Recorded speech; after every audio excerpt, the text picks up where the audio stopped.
Alleluja. Nilqawkom eżis aħwa ta' Facebook u YouTube daw kollha li segwu minn ġimgħa l-ġimgħa wkoll fuq it-televiżjoni.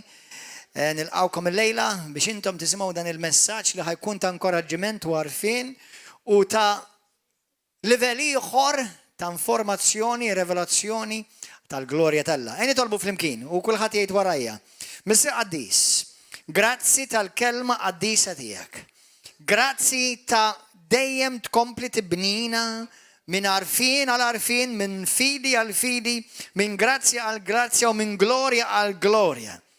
Mulejjin les għal-kelma tijak u għattiktar ma nerġa' nkun l-istess iktar, niddikjara dak kollu li għandu għalija l-mulejjin se nirċivih fl-Spiritu tijaj permess tal-qawwa tijak Spiritu Santu f'isem Ġesu Kristu. Amen. Morru fil-ktib tal-ewwel Korintin 15. Ma nafx jekk tiftakrux, għamil darba sensiela fuq il-glorja, ta' talim tal-glorja. Ġil, tismaħu tiftakru, għawxa minnkom tiftakru dak il-talim li kont għamil sensiela tal-glorja jekk minn nsejtuħ. Morru id-din fuq il-YouTube, hemmhekk kollha tistgħu tarawhom. Jina nemmen fil-spirtu tiegħi meta kien is-sibt fil-għaxija naħseb. Is-sibt fil-għaxija, il-preżenza tal-Alla hawnhekk kienet vera letteralment kif ngħidu glorjuża. Glorjuża ħafna, vera. Issa, għax inħossa, jew għax ma nħossix, mill-punto di vista talla, x'inbidel? Xejn. Mela, tinsew x'jien nħobb ngħid u kemm il-darbet ta' di, milli jinbidlu mhux mill-punto di vista talla l-affarijiet, u mill-punto di vista tagħna. Amen? Allura, Alla mhux qed jitbiddel. Jekk Alla, pereżempju, ħantik eżempju. Jekk Alla jibgħat l-ilma, Alla m'għandux xi vit fis-sema. Illum ifħettu ħafna, illum fetħu ftit, illum ħalleq biss qattar, darba oħra għalqu totali. Alla huwa konsistenti u l-istess il-bieraħ, illum u għal dejjem. Imma peress li jienu inti maħniex l-istess il-bieraħ u llum għal dejjem, kontinwament nimbidlu, allura kif nesperjenzaw il-glorja tal-Alla ukoll tinbidel? Issa jiena u inti, aħna l-koll, kemm aħna, nemmen li nixtiequ li nesperjenzaw dejjem l-aqwa. Amen? Hawn xi ħadd jixtieq jesperjenza dejjem l-aqwa? Amen? Mela jekk inti dejjem tisperjenza dejjem l-aqwa, trid dejjem tibqa' qalbek miftuħa, dejjem bil-ġuħ, dejjem li tkun miftuħa l-revelazzjonijiet ġodda. Isimgħuni aħwa. Kombinazzjoni l-lum kont qed nara xi karti tat-test u għaw żewġ aħwa hawnhekk għandhom il-karti tista' tagħtihulhom brada. Meta tkellimna fuq l-hermeneutics, istudju tal-kelma tal-Alla. Kif tistudja u kif tinterpreta l-kelma tal-Alla. Fit-teoloġija hemm frażi jgħidula progressive revelation, tafu bija di? Revelazzjoni progressiva. Mhux Alla li jinbidel, aħna li ninbidlu. Għax bħalma tfal, tiftakru meta kontu żgħar intom, jiena u inti, konna żgħar xkejknin letteralment fis-sajż, kont tidħol ġo kamra tgħid kemm kbira din il-kamra. U mbagħad meta tikber tgħid il-kamra x'kienet? Le kbirt int. Ġieli ħassejtu għadi? Issa Alla l-istess. Alla ma jkbirx, ma jiġkinx. Alla jista' jidħol fija u jista' ifawwar l-univers. Sewwa? F'post wieħed fl-Attet tal-Apostli 17 jgħidlek l-ebda tempju ma jista' jżomm mill-Alla, però mbagħad jgħidlek li dan it-tempju jżomm mill-Alla tal-univers, ġafih. Sewwa? U tnejn huma veriteri. Mela jiena u inti, isimgħuni aħwa, waħda mill-iktar edewwa għalik biex tikber, moħħok hemm, qabel ma ngħidilek, irridek tgħidil dak taħdejk iftaħ widnejk sew. Għejdlu, ġejdilhom, jew għejdilha, iftaħ widnejk sew. Waħda mill-iktar edewwa għalik biex tikber hija dik li nissejjaħ familjarità. U familjarità tista' titranslate f'kelma oħra. Reliġjożità. Il-bniedem, inkluż jiena u int, meta nintaqgħu ma' xi ħaġa ġdida, ma jew ikonna jew nirreġettaw għax ma nafx biha. Jew nirreġettaw għax nibża minnha għax qatt ma smajta. Jew inkella tkun miftuħ u tgħid, ħalli niċċekkja. Ma niċċekkja. Sewwa, u aħla il-bniedem matur jiċċekkja. Mhux jiċċekkja ma' dawk li jgħidu hemm barra, jiċċekkja mal-Bibja. Amen. Halleluja. Kemm hawn minnkom rajtu l-Bibja minn kafer sa kafer? Ġifieri intom tafu kollox issa. Aħwa, jiena kemm il-darba qrajta minn kafer sa kafer u kuljum nintaqa' ma' xi ħaġa ġdida. Issa jew Alla qed jipprintja lill-Bibja kuljum u jżid li xi ħaġa fiha. Jew nkella nkun rajta ma kunx rajta. Jew nkella nkun rajta ma kellix rivelazzjoni tagħha. Qed tifhmu? Mela jiena u inti jekk trid tikber, jekk jiena u inti nikbru, number one taġġilx toqgħod attent li ma tmurx tiġilek bħal tiġiġa li bdiet tiġri l-ewwel hemm brasa maqtuha. U ikkalmana. Tħalli l-ebda spiritu ta' reliġjożità tiħinderjak, xejdu la bl-Ingli bil-Malti aħjar. Testakolak, tillimitak, milli tirċevi dak li Alla għandu għalik. Kemm hawn minnkom jifhimha sewdi. Taf li Alla għandu ħafna iktar għalik milli inti interessandek. Issifhmuni sewwa x'inhi ngħid bija dik. Għax minn ċertu lat nista' ngħidlek dak kollu li Alla għandu għalik tiġajjad fik.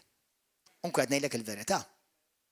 Għax jekk Kristu fik, Kristu huwa kollox u kull mandu Alla għandu Kristu, kull mandu Kristu għandu int. Mela minn ma jfissirx li għandi rivelazzjoni ta' kollox ta'. Tifhmu? Ir-reliġjożità tista' tkun fil-Knisja Kattolika, fil-Knisja Ortodossa, fil-Knisja Protestanta, fil-Knisja Pentekostali, tista' tkun kullimkien. Għar-reliġjożità tfisser li tirreġetta dak li huwa ġdid. Issa ġdid għalik mhux għal Alla. Hello! Meta jiena twilet minn ġdid, Alla ma kidibx li inti titwilet minn ġdid għax twilet jien. Kont inni 23 sena fid-dinja nattendi Knisja Kattolika u qatt ma qalli l-ebda qassis jew saċerdot jew reliġjuż li jien għandi bżonn nitwilet minn ġdid. U qatt ma rajta. Għaliex? Għax ħadd ma ġabni awer tagħha.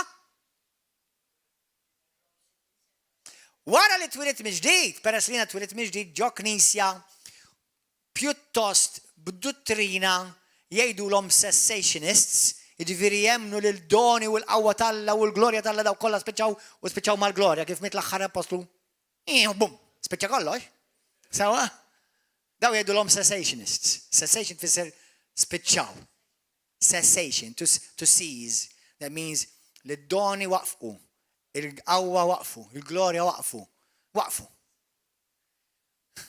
Sakemm xi ħadd beda jġibni wer li jisma'. Issa mhux biss titwilet minn ġdid, issa għandek il-memodija tal-Ispirtu Santu. Hemm esperjenza oħra. Hemm il-fejqan, hemm il-ħelsien, hemm il-qawwa tal-mulej, hemm li tkeċċi x-xjaten, hemm li tfejjaq il-morda. U tibda tikber. Issa jiena u inti waħda miridu nagħmlu biskop, b'intenzjoni, hija mulej tħallini qatt niġi f'sitwazzjoni, f'pożizzjoni fejn jiena ngħid għandi biżejjed. Jew jiena wasalt. Jiena u int ma wasalniex. Aħna fejn illu aħna qegħdin ħafna aħjar milli konna, imma għadna maħniex fir-revelazzjoni fejn Alla jrid joħodna. Amen? Għax hemm ħafna ikbar, hemm ħafna iktar dejjem, Alla dejjem għandu ħafna iktar milli diġà aħna għandna. Imma jiena rrid nikber għalih u jiena nikber għalih billi nżomm qalbi miftuħa. Irrid inżomm qalbi mimlija bil-ġuħ dejjem let me check this. Kemm hawn pereżempju Kristjani, ħansemmilkom xi ħaġa waħda. Li għalkemm iħobbu l-Alla, pereżempju, ma jafu xejn fuq l-ordni divina. Tafu bihom dawk il-Kristjani? Issa jiena u inti nemmnu li xorta salvati sewwa x'għandhom il-Kristu. Imma m'għandhomx kemm hawn Kristjani li jħobbu l-Kristu ma m'għandhomx rivelazzjoni ta' xi tfisser li timxi u topera bil-fidi. Tafu dihom? Mela, u li hawn. U jekk għandhom vera l-Ġesu Kristu sorta salvati. Kemm hawn Kristjani li jħobbu l-Ġesu u ma jafux li hawn apostli fil-lum il-ġurnata jaħsbu li apostli jkunu l-ewwel aħħar tnax. Ma jafux li fil-Bibja biss issemmew madwar 20 apostlu ieħor.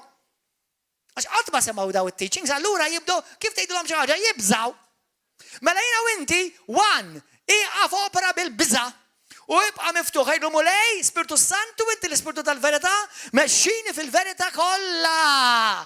Kollha u jekk hemm iktar irrida wkoll. Amen, halleluja. Issa, is-suġġett tal-glorja huwa suġġett glorjuż. Wow. Is-suġġett tal-glorja huwa vast. Kbir. Kemm hu kbir? Is-sajs talla. Tifhmu aħwa? Għax Alla innifsi huwa glorja. Meta jimxi il-glorja timxi miegħu. Tifhmu? Allura il-glorja tant hija vasta s-suġġett mhux għax is-suġġetti l-oħrajn mhumiex ta' issa ngħidu l-istess fuq il-anointing, fuq il-fidi, fuq il-fejqan, fuq il-ħażin. Ma taqaf qatt titgħallem aħwa. Imma jiena u inti rridu noqogħdu attenti. Li joqogħdu attenti number one ma nikkritikawx dak li ma nifhmu xejn fih.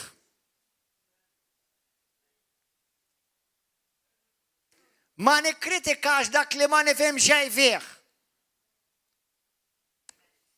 Amen, għax inkella tnuri li ignorant ukoll stroke arrogant i. U tispiċċa ma titgħallem xejn. Jekk ma tispiċċax ukoll tidneb. Amen. Mela u inti ibqa' dejjem miftuħ għall-kelma, għar-revelazzjonijiet li Alla għandu jixtieq jagħtik għax inti qed tikber, jiena u inti qed nikbru. Amen, ili fil-mulej 27 sena. Meta intqajt ma' Kristu u tlift ir-reliġjon. Però ħriġt mir-reliġjon imma dan biex ir-reliġjon joħroġ minni. ħriġt minn Ruma, imma Ruma damet biex toħroġ minni. Qed tifhmu? Da bħal xi ħadd jgħidlek innaf forsi m'għadux jara l-pornografija, imma l-pornografija ddum biex toħroġ minnek imbagħad għax inti ċertu images jibqgħu jiġerġgħu jiġuk. Qabel ħriġt mid-droga, imma il-memorji ta' droga jibqgħu jiġuk. Allura inti għandek instant deliverance u għandek gradual deliverance. Qed tifhmuha aħwa tifhmuha? Jiena ma jfissirx li għax meta inti raġel tkun naqra mqareb sewwa u tħobb il-sess femminili kif Alla suppost ħalaq il-minu raġel għax Allek ħalaqhom. Ma jfissirx għax issa f'daqqa waħda sir Kristjan in-nisa ma jogħġbux iktar.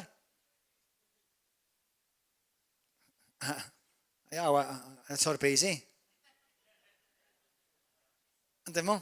Allura inti dik huwa li tibda tikber u timmatura. Amen. Tibda titgħallem trażżan il-ġisem, tibda tikkontrolla ħsibijiet ħżiena, tibda bħalma tgħidlek l-iskrittura trażżan ħsibijiet li huma kontra l-għarfien ta' Kristu. Amen. Dak affarijiet bħalma dejjem itallimna għandek is-salvazzjoni instantanja, għandek is-salvazzjoni gradwali u għandek is-salvazzjoni eventwali. Dan il-ġisem għandu s-salvazzjoni li xi darba wkoll ħajsalvax. Kristu s-salvazzjoni jagħmilha kompleta ma jrid jarmel xejn l-ebda biċċa minnek. Amen. Issa meta niġu għall-glorja, meta bħalma ġiljettilkom u ħanerġa' nirrepeti lil nifsi, u peress li dan huwa suġġett għal xi Kristjani naqra jibżgħu il-glorja. Ma l-Bibja ma tgħidx li mhux suppost aħna mmissu l-glorja tal-Alla. Hekk tgħid f'ċertu postijiet. Imma fejn x'ħadd tagħmel biha fejn Alla jgħidlek li hu jrid jagħtik il-glorja. U jrid li inti tixxerja u taqsam il-glorja miegħu. X'ħadd tagħmel meta Alla jgħidlek li Alla poġġa l-glorja tiegħu fik? X'ħadd tagħmel bihom dawk? Qed tifhem bħalma tgħidlek fl-hermeneutics ara taħt liema patt, tesment tal-qadim mod, tesment ġdid f'mod ieħor. Amen, tesment il-ġdid u qadim mhux tal-limu biss, it-tesment ġdid mhux tal-limu biss huwa ġdida. Imma tal-li huwa radikalment m'għandux jaqsam mal-antik.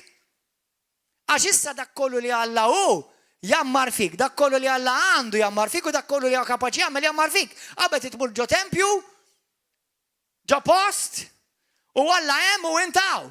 Illum Alla hawn u jinaw.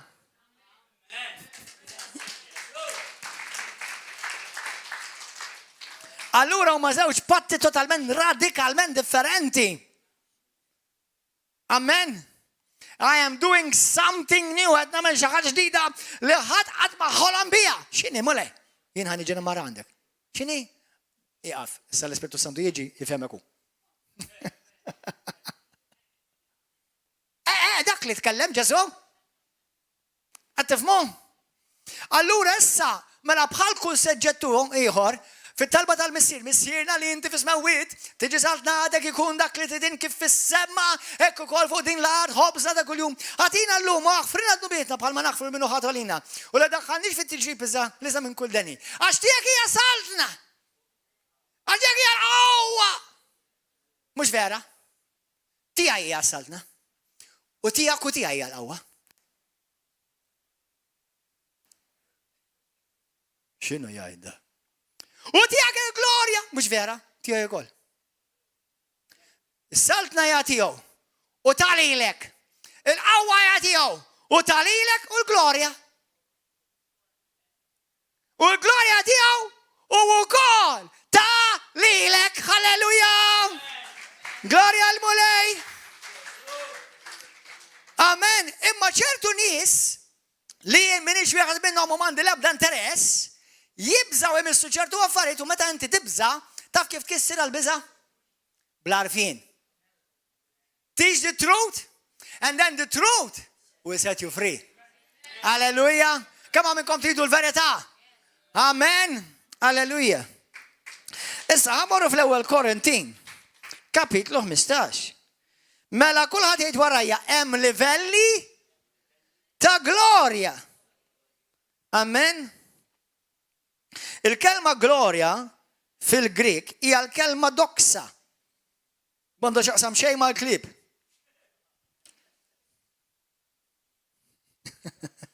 Spess li hija dox.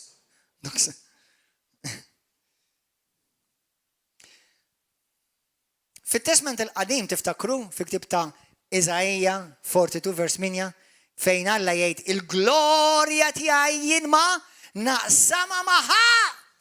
Ma kompli jaqra. U l-glorja tiegħi ma naqsama ma l-ebda xbija mnaqxa. Ma sena ftit, fejn ġejna kreatina u int? Come on, ngħiduli. Mhux biss fejn ġejt kreat. U minn fejn waqajt. Minn fejn waqajt. Minn fejn waqajt. ċaħat bħasa tgħid kemm jgħadda. Minn fejn waqajt. Jiena u inti ġejna kreati fil-glorja. U meta dnibna waqajna mill-glorja. U meta Kristu ġi restawrana lura lejn il-glorja. Halleluja. Halleluja. Do you understand? Do you understand? Do you understand? Ejt il-dak taħdek, do you understand? Tiftakru meta ħadd ma jiskandalizza ruħu. Meta kont fid-dinja llum ma narax onestament. Kont nara ta' Benny Hill. Kellu wieħed żgħir miegħu kien ilu. Ġiet minnkom għandi ħafna nagħmilkom hekk. Do you understand? Qed tifhemi? Ela Mark ħana milja, ġammar. He's asking for it, ej ħana milja. Ejla, issa, mux Benny Hill, Benny what? Benny Mountain, mux Hill. Do you understand? Għattif mu għahwa. Dawn huma affarijiet li huma tal-ġenna. Tal-ġenna, da mux reliġjon ta'. This is not about religion ta'. Anzi, fissem Ġesu Kristu jalla kull qatt reliġjon tiġi maħruqa minn ġofi. Amen. Il-pjan Alla, ara, l-istorja tal-umanità, L-istorja ta' Alla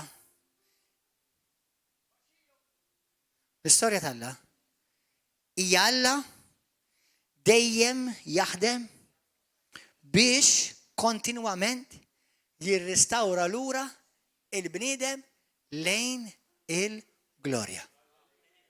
Meta l-Alla mexa magħhom fid-deżert, meta għamillhom tabernaklu fid-deżert biex huma jidħlu fil-glorja. Meta Alla qal Salamun biex jibni t-tempju, għamillhom is-saċerdozju kollu biex kiex biex jidħlu lura fil-glorja. Kristu ġi biex issa l-glorja tidħol fik. Imma mhux biżejjed issa. Issa tstenna ftit. U din il-frażi jetta fil-konferenza u ħana ġenejda. Mingħajr il-glorja fik, il-glorja fuqek tifqak. Qed tifhmuha ħwantom. U jiena u inti naraw xi ħaġa da barra minn hawn għax xi ħadd jaqa' taħt il-preżenza d'Alla. Dak taf x'inhi int? Il-glorja taf x'inhi? Il-kelma kabod bil-Ħibru, it-toqol t'Alla. Meta l-glorja tiġi fuqek, jekk inti tkun dajjef, jew tkun hemm xajtan, number one tgħix kemm tagħmel breakdancing. Sewwa, għax ix-xitan żgur mhux ħajjef l-aħħar glorja t'Alla. Amen? Imma jekk ikun hemm xi spiritu fik għax Kristjani jistgħu jġorru spiriti nisa fihom, jekk ma jkunx għadhom kompletament ikkonsagrati għal Kristu. Sewwa, il-bniedem jaqa'. Ma nistax ninsa, ma ninsjaqat kenna waħda waħt taf minni parti minn il-familja, meta l-glorja t'Alla niżlet fuqha, għamlet sija sejrek. U mhux tiftakru dik, imma titried minn fuq kull qatt ma tiġiżimha. Tifhmu? U mbagħad ġiet tagħti testimonjanza il-miraklu kbir li għamel ġo fija l-mulej. Ta' fejqan kif ħelisa minn marda li ma tistax fiq minna. Dak huwa r-riżultat tal-glorja. Amen. Mela fl-ewwel Korintin 15. Thank you, Jesus. Dan huwa meta jiena bdejt nallem fuq il-glorja. Mbagħad ovvjament itallimna mmorru simgħuhom il-preachings. U qabluhom mal-Bibja.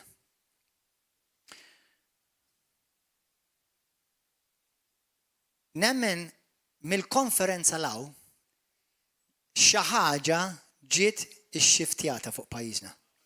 Għaw minnkom xi ħadd vera ħassa din. I honestly feel in my spirit, speċjalment wara s-sibt, xi ħaġa l-atmosfera ta' fuq pajjiżna ixxiftjat. Amen aħwa? L-ewwel Korintin 15 minn vers 39. Halleluja. Minn vers 39. Ħanaqra ħilkom ħanamluha bil-Malti l-ewwel. Mela hemm livelli differenti tal-glorja. Waħda mill-klim tal-glorja tfisser li tagħti adorazzjoni, tifħir u qima. Mhux qed nitkellmu fuq dik. Meta tagħti tifħir, qima u adorazzjoni dak biss tagħti lil Alla.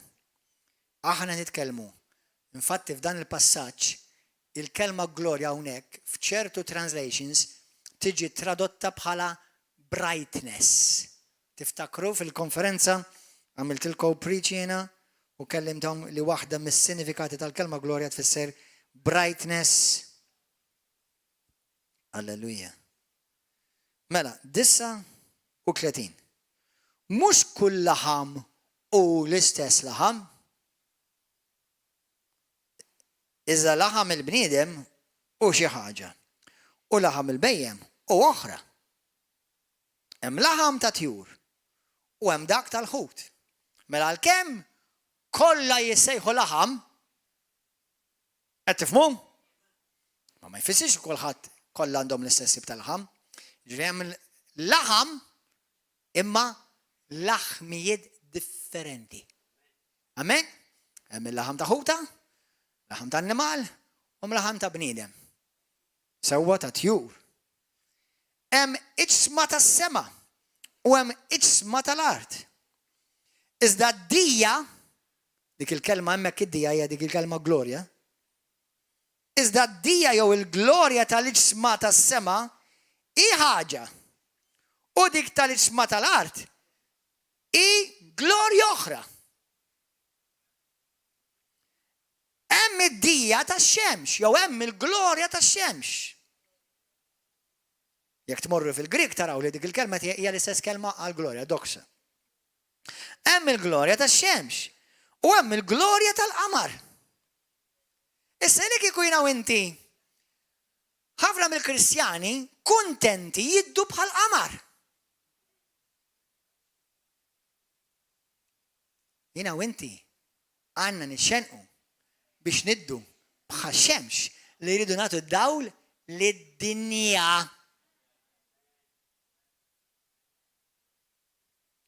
U hemm id-dija tal-qamar, u hemm ukoll id-dija tal-kwiekeb.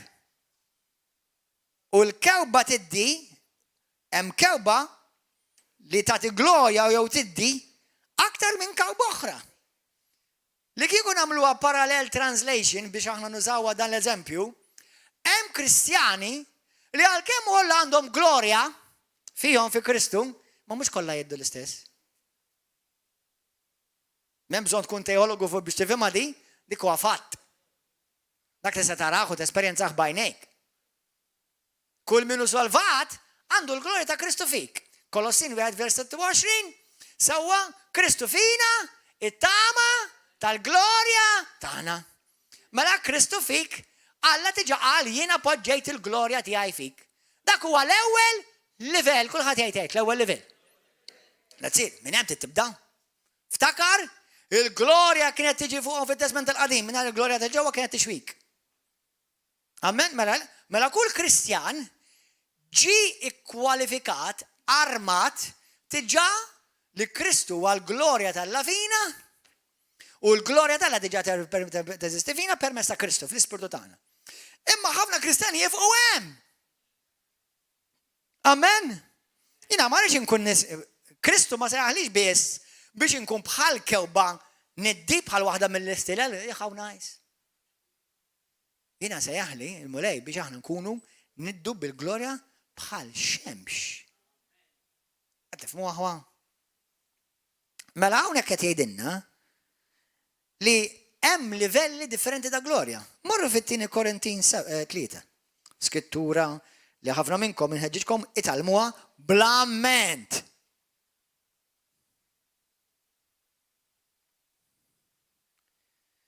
Vers 17. Vers 17. Għax il-mulej u l-ispirtu. Dan moħħi u moħħok mhux ħajfmuha, għax aħna li nemmnu fit-Trinità. U jiena għalija jekk trid, f'munix ħażin, jekk trid tista' ma temminx bil-kelma Trinità. Bil-kelma, mhux bil-kunċett għedlek.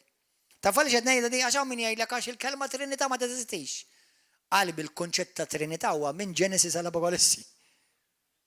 Ġesu u Alla, Alla huwa Ġesu, Alla huwa l-Ispirtu Santu, l-Ispirtu Santu huwa Ġesu, l-Ispirtu Santu huwa Alla, Alla huwa l-Ispirtu Santu. Sew ħadejt li hemm tliet Allat u tispiċċa fl-ereżijiet hemmhekk. Jew kella ħajkollok tgħid, hemm Alla wieħed u daqqa jidher mill-Misier, daqqa jidher l-Iben u daqqa jidher l-Ispirtu Santu. U anke billi qedlek hekk ma jfissirx li fimta. Imma naċċetta, bl-Ingliż ngħidu hekk aħna, not all things were given to us to comprehend, but all things were given to us to apprehend.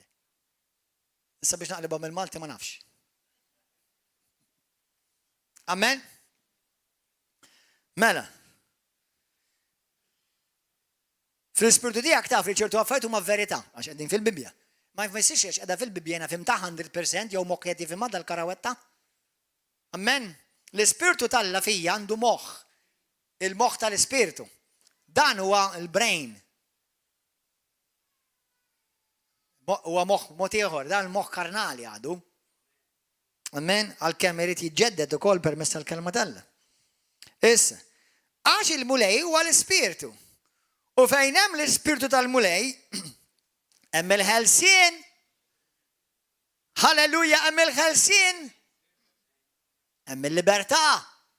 Mela nafu li għalhekk hemm importanti aħwa, intom li tgħidu jiena naħobb narak fuq YouTube, aħwa, thank you. Però ma jfissirx li inti hemmhekk ħadd esperjenza l-ħelsien. M'intix ħadd bil-fors anti qed tillimita lil-Alla. Ejja fejn hemm il-preżenza jiena nemmen 100% kull inġ ġo ġismi li kemm hija importanti li inti tkun taħt dik l-ispirtu qaddis talla, taħt l-anointing, inti hemmhekk ħadd tirċievi impartation. U jekk taqra mill-Bibja minn cover sa cover, l-impartation dejjem tiġi by association, not by information. Per esempio, xi ħadd għalli il-ġimgħa l-oħra għalli per esempio brother partikolari għalli passer għalli bħalek jopera. Praise God. U għebni fil-mulej. Amen. Isek jopera ħjar minni, gloria l-mulej, go for it. Hallelujah. Jek jina preparajt lek minn 1 sa 10. Inti go on, go ahead, go from 10 to 20.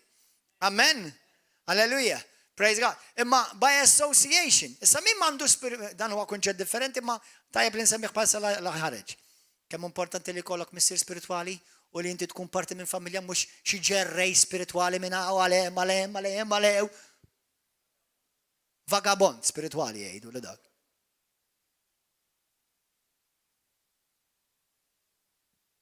Alla għandu familja mhux orfanatrofju.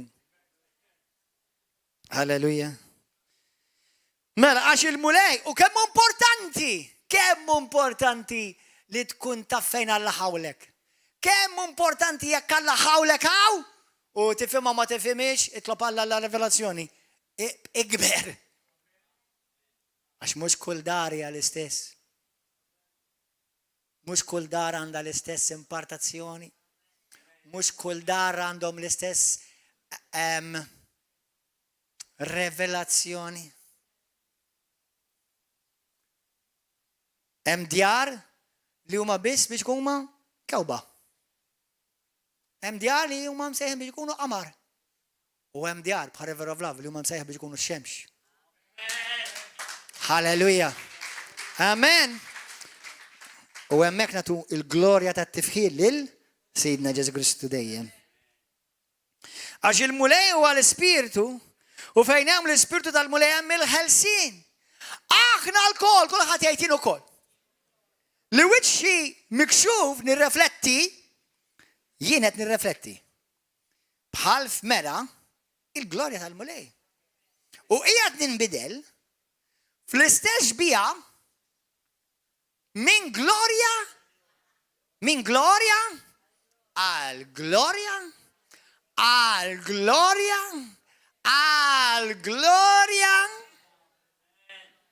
Vera li hemm il-glorja għaw. U minn hawn tibda. Imma tiqafxa. Go for more.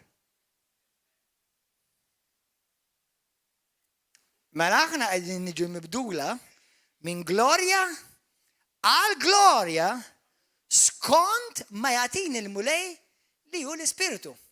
Għalhekk inti ma tistax tikber fil-glorja tal-Alla mingħajr l-Ispiritu Santu. Amen.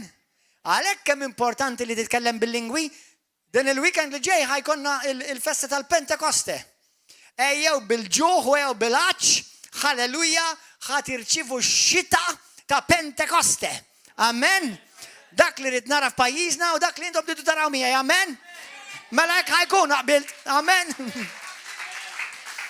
Ejja ħadd imtela. Tgħid li jien għandi biżżejjed mela kun kewba, kontent kewba. Eżatt. Le jina rrid nkun ħuġġieġa tan-nar tal-Ispiritu Santu. Halleluja. Amen. Gloria lil mulej qaddis. Morru fil-ktieb ta' Rumani. Mela qed narawha ċar, bla dubju ċar. Li nibdew l-ewwel livell, il-moment li inti titwieled minn ġdid. U Kristu jiġi ammar fik, u l-ewwel livell ta' glorja tiġa qiegħed fik. Amen? Issa, m'hemmx glorja żgħira, glorja medium, glorja large u glorja extra large. Inti qed trid tinbidel biex tkompli tesperjenza iktar glorja. Darba l-mole għalli kelma. Għalli ħafna fajt, ma għadam l-fajt li għalli di. Għalli I stretch you so that I can fit in you. Ġifiri, xaħġa interessanti, ħanirkom maħwa xie tal-lim dal-axar. L-iktar deliverances ħelsin mixjaten faċli huma minn nies li jkunu għadhom ġodda għadhom kif resqu lejn u lejn. Dak huwa faċilissimu.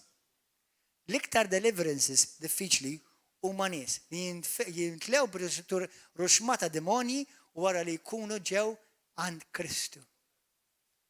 Għaliex taħseb inti l-mulejjejt il-bniedem issa li sar jaf u li mexa miegħi tkun ħafna iktar ara għalih minn li kieku qatt ma kien jaf xejn. Ħanilkom xiġri. Mela meta jiena u inti nitwildu minn ġdid, l-ispirtu tiegħi u tiegħek isir spirtu ta' ġgant. L-ispirtu tagħna jikber. Vera, ta' da mhux biċċajt qed ngħidlek. L-ispirtu tagħna jikber. Immaġina inti mxejt mal-mulej għal snin u l-ispirtu tiegħek dejjem jikber. U f'daqqa waħda inti ftaħt il-bibina d-demonju u ġi. Meta inti tħares lej kantanti, per eżempju, kont nitkellem ma' daw l-apposti li kellna fostna, David u Stephanie. Katy Perry.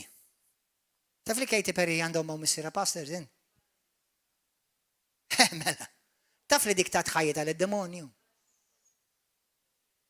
Taf li inti ħafna mill-kantanti li l-lum għandhom suċċess kbir, għamlu ġew imqarqa u ġew mibdula u ġew mimlija demonji. Kemm issir diffiċli, għalhekk il-Bibja dejlek Lut kapitlu 6 kemm issir diffiċli għalihom issa biex jinħallsu. Meta jiena u inti ngħidu kbar dak li hemm fina minn dak li hemm fid-dinja, għax l-ispirtu tal-Alla ġie ammar fik, l-ispirtu tiegħek issa m'għadux it-tip tal-ispirtu tan-nies tal-oħrajn. Allura ara x'festa jagħmel ix-xitan meta jsib spiritu kbir bħal tiegħek li jokkupa u jieħu over kemm jagħmilha diffiċli għalik biex terġa' tinħeles.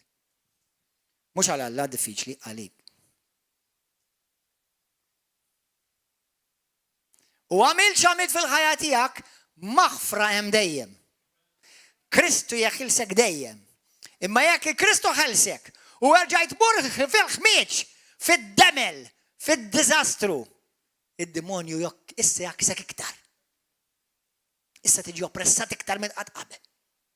Kemm il-darba ntqajt ma' nies ġo Malta. Reċenti, wieħed li qiegħed fil-Ministeru he's now doing prison ministry. Ġi, inħeles, fiq minn marda li ma tfiqx, għata xida u ispobli ħajra dal-program, we love you. U meta ġi għalli pastor, kif beda ġaj miss il-ħmieċ, għalli tal-bliħ, l-affarijiet li għamilt issa qatt ma għamilthom qabel fejn meta kont fid-dinja. U għaw minnkom għaddejtu minn dal-esperjenza. U tlabna likom. U tħaltu ġo ħabs, imma tlabna likom, Alla ħenna likom, u ħaliskom. U xħut minnkom mortu lej ħmieċ li anka meta kontu fid-dinja l-qasamiltu, ħamiltuħ meta kontu kristjani. How do you explain that? Tell me, how you explain that? Għax issa l-ispirtu tijak ikbar u s-sekkar jokkoppa d-demonju jaħtfek iktar. Moħkom hemm, jekk inti ħatiġi għal-ħelsin illum, ħanajdlek int qabel ma neħilsek illum fi Ġesus Kristu int les biex iddawwar ħajtek lejn il-mulej, għax hekk ħaterġa' tmur lejn ħmieġ tad-droga, tal-perverżjoni, tal-prostituzzjoni, tal-omosessualità u kull perverżjoni oħra, padak aħjar bid-demonju li għandek milli għaxru oħra għar minnu.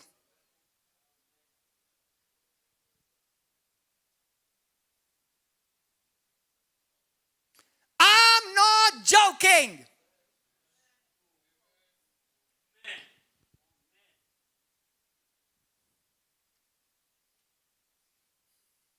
Kien hemm nies li għaddew minn din l-esperjenza, imma kemm narhom ibatu iktar minn jkun xi ħadd għadu ġdid fil-mulej. Kemm narhom ibatu. Kemm ibatu iktar.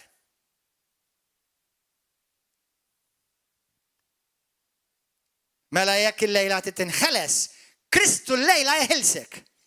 Imma int ma tistax jerġa' tmur mal-prostituti, ma tistax jerġa' tmur fil-ħmiġ pervers sesswali, ma tistax jerġa' tmur lejn droga, le ma tistax. Imma la jaħfillix iva, imma xi dan ma jaħfillekx.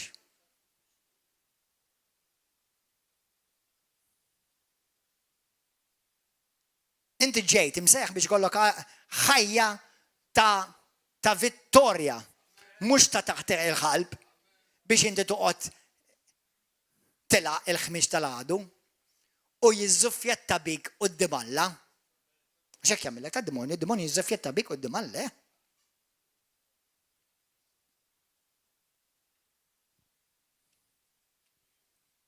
Romani 9. Għaw xi ħadd qed jifhem xi ħaġa llejla. Amen. Vers 1. Ngħidilkom is-sewwa fi Kristu minix nikdeb xi tgħidli l-istess kuxjenza tiegħi fl-Ispiritu Santu li nimnikket għall-aħħar u dejjem qalbi maqsuma nixtieq li kont jien stess maqtuħ minn Kristu minħabba fħuti. Qed titkellem għal-Lut. Nies ġens kont il-ġisem. L-Iżraelin tagħhom hija l-adozzjoni ta' wlied. Għaliex il-Vanġelu ġew l-ewwel Ġesu ma ġie għalihom. Salvazzjoni l-ewwel ma ġiet għalihom. Tagħhom hija l-adozzjoni ta' wlied Alla u tagħhom xi iktar? Tagħhom il-glorja. Għax tiegħek u tiegħi jasaltna. Għax tiegħek u tiegħi għall-qawwa, għax tiegħek u tiegħi għall-glorja. Tiegħi mhux għax jiena tajta lil innifsi da. Tiegħi u tiegħek għax tajlek hu. Dak kollu li huwa tiegħi jibni irid naqsmu miegħek.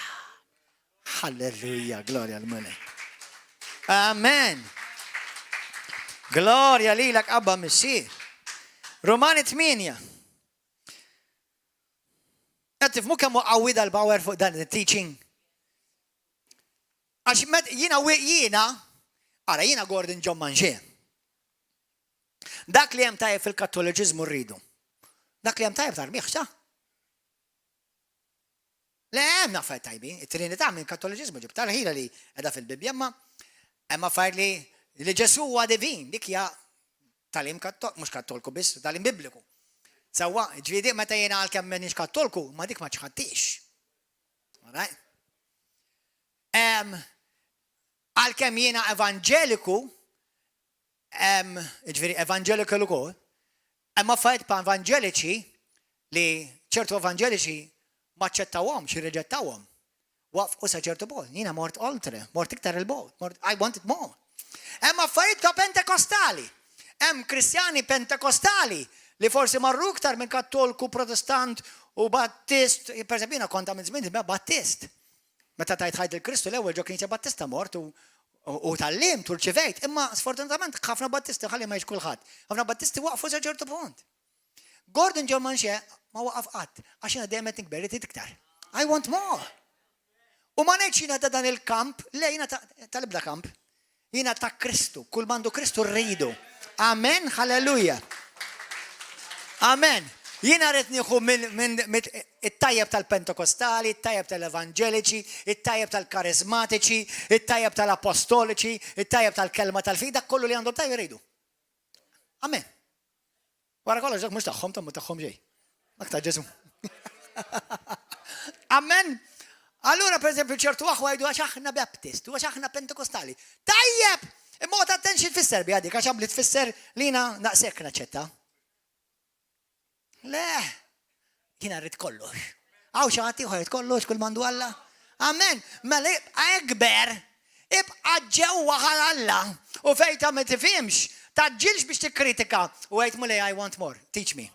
Qed nara xi affarijiet li għadni qatt ma rajt toqbel, teach me. Amen. That's it. Jien dak jiena went, ħanilkom xi ħaġa ħwa. Kemm minnkom tixtiequ revival, ftakart tfisser revival, eh? By the way, jekk intom ma kontux tafu tfisser revival, jiġifieri n-nar Alla jaqbad fil-Knisja. Il-Knisja ssir ħuġġeġa nar tal-Ispirtu Santu. Kemm minnkom tixtiequ revival? Kemm minnkom tibqgħu hawn jekk jiġi? Lord, can you take a picture of this? Titnejdilkom x'ġara matul iż-żminijiet? Ħafna nies li huma stess talbu revival, meta ġi revival ikkritikawh u talqu l-barra. Do you understand? Because God is in the stretching business. Għalhekk jiena sirt Pilates instructor. He will stretch you, baby. Do you understand? He will stretch you. He will mess you up so that he will set you up. Amen. Għattif mux ġifiri, għattif mux ċednejt. Amen. Aħwa nejdilkom il-verità. Nistess li ġilint għajd maħħom jien. Jitolbu revival kif xaħġa, jaraw xaħġa, mux skontax, mux tas-soltu di. Inta titkellem taf xintejt, ġenna tinvadi l-art, tinvadi. Bħalissa xogħod nies ukoll laqas jistgħu jifilħu qattra minn dik il-ġenna ħseb wara tinvadi d-dinja. Mela qogħdu attent, kemm minnkom tridu revival, qogħdu jdej. Oh, revival! Morru studjaw revival sa tara ġara revival. U tara kif l-istess nies li jridu revival, ħafna minnhom telqu l-barra u ġew il-barra. Qed tifhmu aħwa? Ftakar meta l-apostli daw il-sinjali u l-mirakli ta' Ġesu, ħafna minnhom taf kienet ir-reaction tagħhom, ma dak x'inhu dak ħares.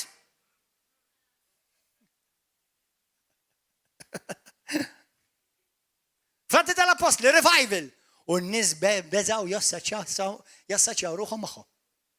Taf li tgħidlek fl-Iskrittura. Jekk tmur tistudja dak il-passaġġ tgħidlek Kristjani oħra. Taf li intom fil-Bibja mill-bidu kienet maqsuma Knisja? Taf li inti fil-Ktieb tal-Apostli kapitlu 4 mur istudja ħseb dak il-passaġġ.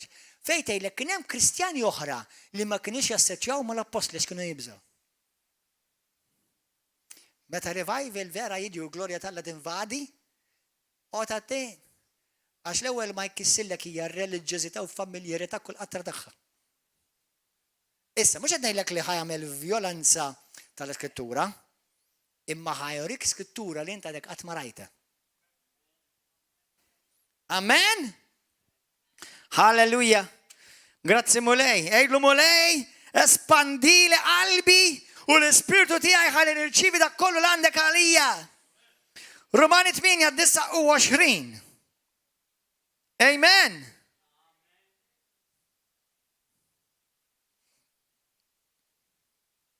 Għax lil dawk li hu għarafhom, daw Skritturi li qed naqrawhom ħafna dal-aħħar. Għax lil dawk li hu għarafhom mill-bidu ippredestinhom ukoll biex jieħdu s-sura fuq ix-xbija ta' ibnu. Jiena u int meta twilidna minn ġdid mhux ġejna nixbħu lill-pastor, jekk tixbaħ lili ħad tkun gustus, tiġa tajjeb, imma mhux lili ġej tixbaħ int. Alleluja. Inti Kristu d-deslek biex tixbaħ, Alla d-deslek biex tixbaħ il-libnu ġesu. Halleluja. Kull darba li tħares il-mera, man, I look good. I feel good. Amen. U ma tkunx qed tikdeb.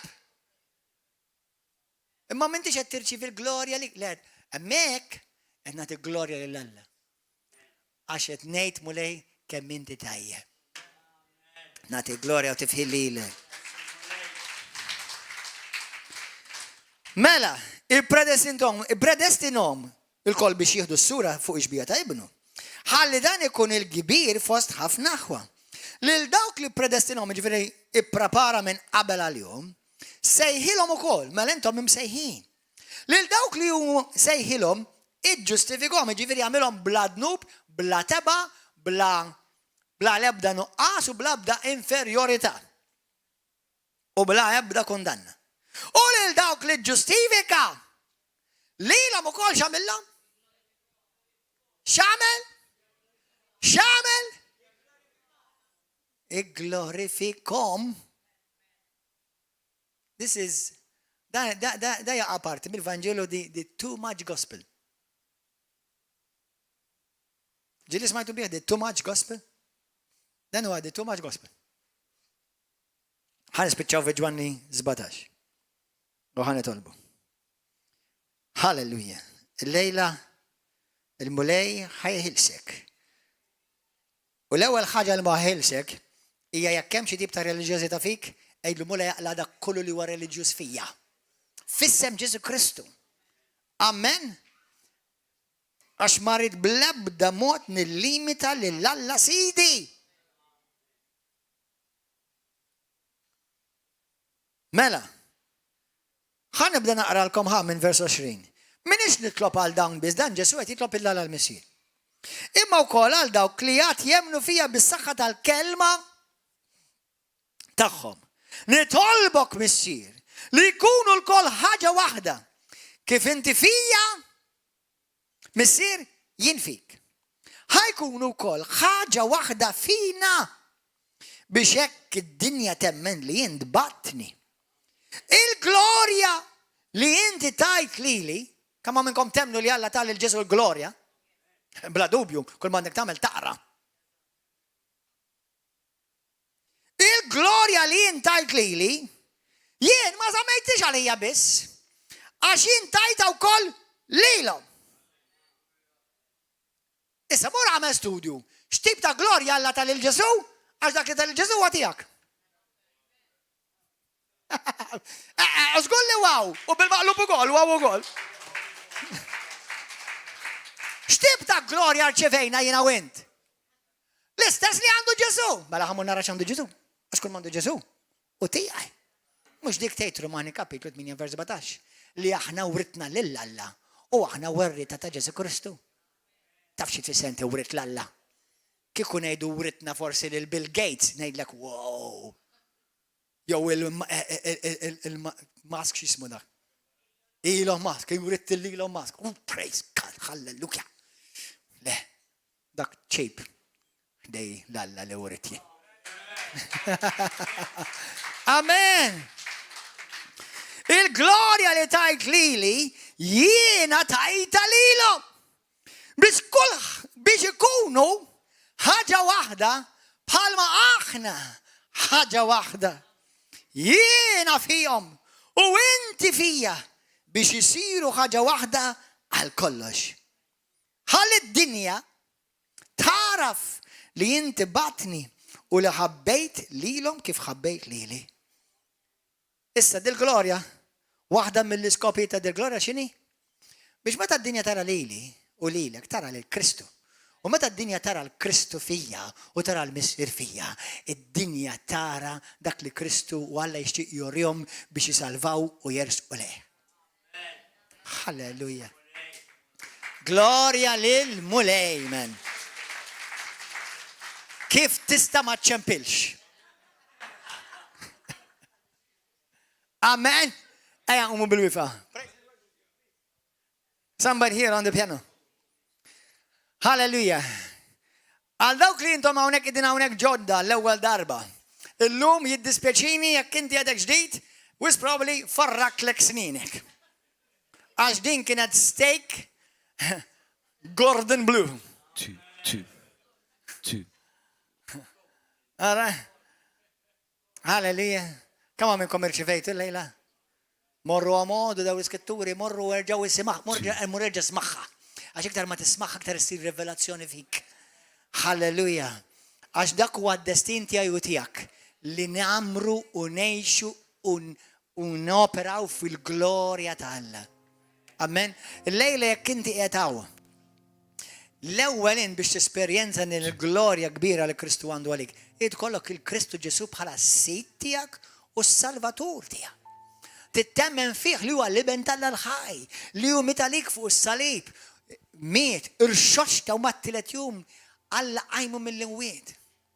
Jekk dan inti temnu, u llum għall-ewwel darba tixtieq tkun salvat, imwieled mill-ġdid, ismek miktub fi ktieb tal-ħajja, nubitek kollha maħfura, għaw xi ħadd illum għall-ewwel darba jgħidli passa jien illum nixtieq nagħti ħajt il-Kristu għal idek, għaw xi ħadd illum għall-ewwel darba għal idek, għaw xi ħadd. Xaħat hawnhekk għall-ewwel darba min jixtieq jagħti ħajtek il-Kristu. Jekk inti ġdid hawnhekk illum, jekk inti tmut illum inti 100% ċert li inti salvat olli jdejk. Tixtieq tkun salvat, tkun ċert olli jdejk. Aw xi ħadd olli jdejk, malaj. 1, 2, 3. Minik. Halleluja, grazzi mulej. Amen. Dawk kollha li olejtu jdejkom. Dawk kollha li intom hemmhekk wara televiżjoni, YouTube u Facebook ejdu dit-talba warajja minn qalbek issa stess. Missier qaddis, ejdu marajja minn qalbek. Ejda għajjad biex tisma' lilek innifsek. Ejda jlu missier qaddis. Grazzi ta' ibnek Ġesu. Grazzi lill-glorja kollha tiegħek. Tajta lill-ibnek Ġesu. Jiena nemmen mulej li Ġesu huwa tassew l-iben tal-ħaj li miet għalija fuq is-salib. Mal-mewt, mat-tielet jum, irxoxta mill-qawwa tal-missier mill-inwiet minn taħt l-art.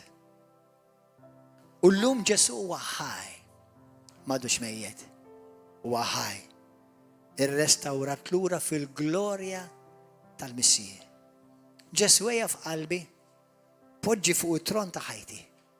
Salvani. Aħfil li d-nubiti kollha tal-passat, preżent u futur. U aħsilni bid-dem prezzjuż glorjuż tiegħek. Imlini issa stess bil-preżenza tal-glorja tiegħek.